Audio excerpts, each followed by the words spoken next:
우리 시장 오늘 어떻게 펼쳐지고 있는지 함께 이야기 들어봤습니다. 자, 그럼 대표님께 오늘 시장에 관한 한 줄 평을 들어보고 저희가 한번 시장 정리하는 느낌으로 한번 이야기 나눠보겠습니다, 대표님.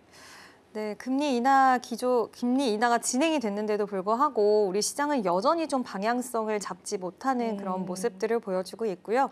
결국에는 왜 했느냐가 좀 중요한 것 같습니다. 예상을 굉장히 깼어요. 이번에도 당연히 동결하지 않을까라는 그런 예측이 있었는데도 불구하고 이렇게 금리 인하를 단행한 그 배경에는 워낙 내수 경기가 지금 침체가 진행이 되고 있다라는 점, 그리고 경제 성장에 대한 전망치, 내년 경제에 대한 전망치가 너무 어둡다는 거, 그런 부분이기 때문에 여전히 시장의 분위기도 같이 좀 이렇게 좀 침체가 되어 있다라고 해야 될까요? 계속해서 전반적으로 시장이 강하다라는 느낌은 없고 이 안에서 좀 순환매가 나오고 있긴 하지만 그 힘도 여전히 연속성도 좀 부족하고 수급에 대한 측면들도 좀 약하다라는 모습들이 너무 좀 지배적인데, 여전히 이번에 이제 금통위 이후에 우리가 좀 달라진 시장의 모습을 기대할 수 있지 않을까라는 일각의 그런 시각들도 좀 있었는데 여전히 방향을 잡지 못하고 있는 시장이다라고 한마디로 정리할 수 있을 것 같습니다. 방향성 오리무중이다. 우리 시장 최근 보면은 이제 방향성도 좀 잘 모르겠고 시장 자체 흥미가 좀 없어지는 것도 사실인 것 같습니다. 하지만 우리 이럴 때일수록 또 시청자분들 저희랑 같이 힘내시면 좋겠습니다. 자, 그럼 오늘의 오이슈 시간 저희가 한번 열어볼 텐데요. 대표님께서 오늘 어떤 이슈를 시장에서 가지고 오셨는지 직접 열어주셔야 합니다. 그래서 우리 시청자분들에게 한번 힘내라고 직접 신나게 열어주시면 감사하겠습니다. 네, 보시죠.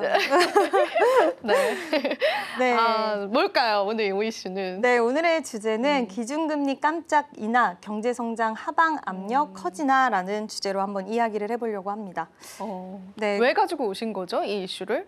결국에는 방금 말씀드린 것처럼 지금 이제 경제에 대한 우리가 이슈가 지금 계속해서 좀 발목을 잡을 것 같은데 맞아요. 이 기조가 내년까지 이어질 수 있지 않을까라는 그런 어두운 분위기들이 좀 나오고 있는 상황입니다. 안 그래도 기업들의 실적이 이번 3분기 실적 때 시장에서의 이제 4분기 실적까지 좀 우려할 수 있는 그런 기업들의 실적들을 좀 선보이면서 뭐 글로벌 경기 침체에 대한 부분이라던가 그리고 내수 경제에 대한 부진, 이런 부분들이 우리나라 기업들의 3분기 실적도 좀 어둡게 만들었는데, 이번에 이런 통화 결정을 통해서 4분기에 대한 부분들 그리고 내년까지도의 이런 좀 먹구름이 끼지 않을까라는 이런 우려감들이 있을 것 같은데, 그럼에도 불구하고 우리가 이런 기조의 시장에서 또 성장주들은 또 좀 기지개를 펴는 모습들이 나와주기도 하거든요. 그래서 이런 기조 안에서는 시장에서의 이런 전반적인 분위기나 이런 것들을 봤을 때 오늘 바이오 종목들도 좀 움직이더라고요. 물론 바이오 종목들이 우리나라 금리나 뭐 기조 때문에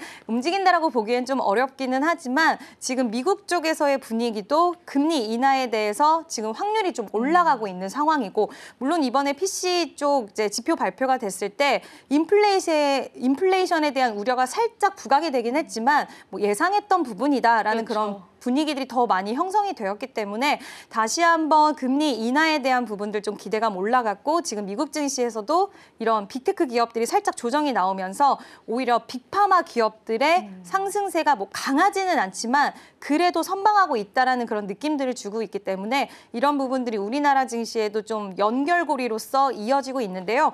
근데 개인적으로는 여전히 환율은 참 높아요. 너무 높아요. 여전히 좀 높고, 뭐 지금 이야기한 부분은 이렇게 이야기를 했더라고요. 뭐 환율에 대해서는 지금 변동성이 좀 축소된 부분에 좀 초점을 맞추자는 듯한 이야기를 했고, 만약에 이번에 금리 인하를 통해서 내수 경제가 저도 개인적으로는 좀 살아났으면 좋겠다라는 생각이 드는데, 아무래도 지금 트럼프 2.0 시대가 오면서 관세라던가 우리나라 입장에서는 무역에 대한 부분들, 이런 것들에 대한 리스크가 커질 수밖에 없는 그런 상황들이 만들어지다 보니까 그럼 꺼낼 수 있는 카드는 내수라도 살리자, 이런 부분이었다라고 생각을 합니다. 그래서 이런 것들이 좀 선순환의 효과로 이어질 수 있으면 좋겠지만 전반적으로 시장의 분위기에서는 받아들이는 모습이 그렇게 좋게 받아들여지지는 못하는 것 같아요. 오늘 수급적인 측면에서도 뭐 외국인의 수급이나 이런 부분들, 여전히 지금 외국인들의 수급이 돌아오지 않고 있기 때문에 이런 요인들이 아직까지 우리나라 시장에서는 좀 해결해야 될 과제들이 여전히 많이 남아있다라는 거. 그래서 지금 같은 시장에서는 아까 앵커님이 말씀하신 것처럼 우리는 희망을 보기는 해야겠지만 네. 그래도 시장 분위기에 맞춰서 대응을 해야 되기 때문에 지금의 시장에서는 우리가 어느 정도의 현금 확보도 저는 좀 필요하지 중요하다. 않을까라고 생각을 합니다. 그런데 이제 한은의 금리 인하보다 우리 국내 증시는 미국의 금리 인하에 조금 더 민감하게 반응합니다. 맞아요. 그게 참 아이러니하면서도 좀 슬프기도 하면서도 그렇죠. 오늘 한은에서 금리 인하 했는데도 시장에 그렇게 큰 움직임이 보여지진 않고 네. 앞서서도 이제 강달러에 관해서 언급을 해주셨는데 강달러 기조가 계속 될 수도 있다라는 건 어느 정도는 좀 예상은 하는 것 같아요. 그 부분에 관한 조치가 없을 때 네. 국내 증시 더 이탈률 커지는 거 아닐까 그런 의문감 들거든요. 대표님 어떻게 보세요?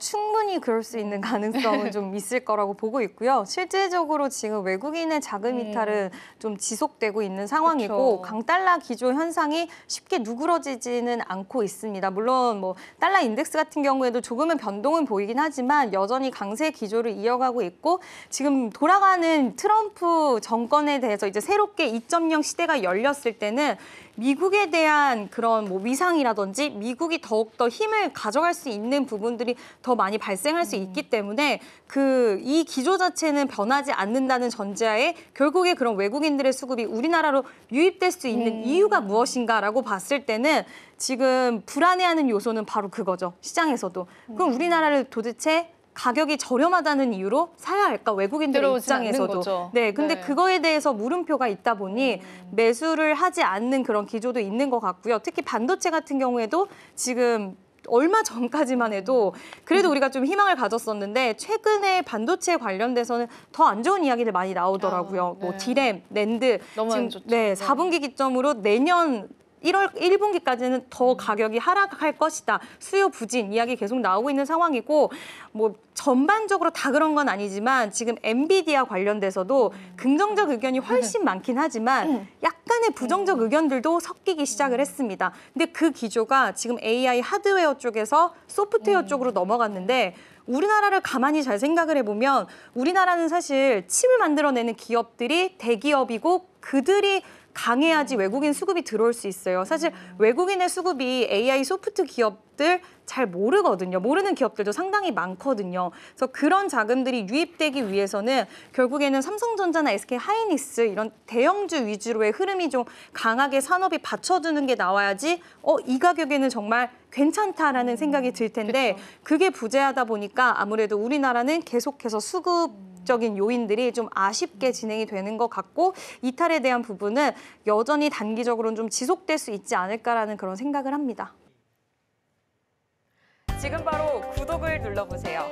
실시간 경제 뉴스, 투자 전문가들의 다양한 시황과 정확한 분석, 또 알찬 투자 정보까지 신뢰할 수 있는 저희 서울경제TV와 함께하세요.